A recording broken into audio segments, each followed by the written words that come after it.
তো আজকের এই ভিডিওটিতে আমি আপনাদেরকে দেখাবো যে আপনারা কিভাবে ফেসবুকের ভিডিও হিস্ট্রি বা ওয়াচ হিস্ট্রি ডিলিট করবেন।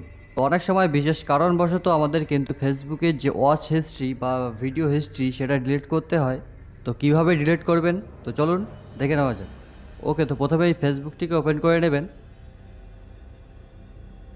এরপর আপনাকে যেটা করতে হবে, সিম্পলি দেখবেন যে আপনার যে প্রোফাইল আইকন বা থ্রি লাইন রয়েছে সেটিতে ক্লিক করবেন। এরপর একটু স্ক্রল করবেন। স্ক্রল করলে দেখতে পাবেন যে সেটিংস অ্যান্ড প্রাইভেসি, তো এটাতে ক্লিক করবেন। এরপর আবারও সেটিংস অপশানটিতে ক্লিক করবেন। এরপর একটু স্ক্রল করে নিচের দিকে চলে যাবেন। স্ক্রল করে নিচের দিকে আসার পর আপনি দেখতে পাবেন যে অ্যাক্টিভিটি লগ বলে একটা অপশান রয়েছে। তো সিম্পলি এই অ্যাক্টিভিটি লগে ক্লিক করবেন। এরপর এরকম একটি ইন্টারফেস ওপেন হবে আপনার সামনে। তো এখানে দেখতে পাচ্ছেন যে public post, public tag, story archive.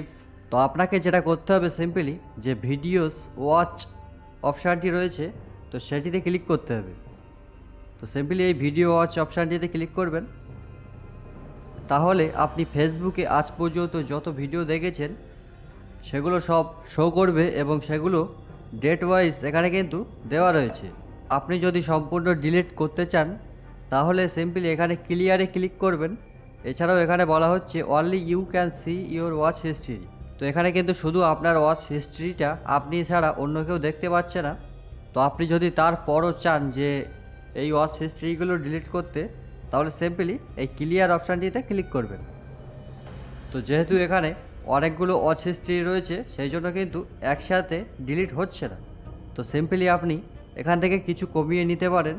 তো আপনি সিম্পলি এখান থেকে থ্রি ডটে ক্লিক করবেন। থ্রি ডটে ক্লিক করার পর এখান থেকে ডিলিট অপশানটিতে ক্লিক করবেন। তাহলে দেখবেন যে আপনার ওয়াচ হিস্ট্রিটা কিন্তু ডিলিট হয়ে গেছে। তো এইভাবে ডিলিট করার পর আপনি চাইলে পরে এখান থেকে অল হিস্ট্রি ডিলিট করতে পারবেন।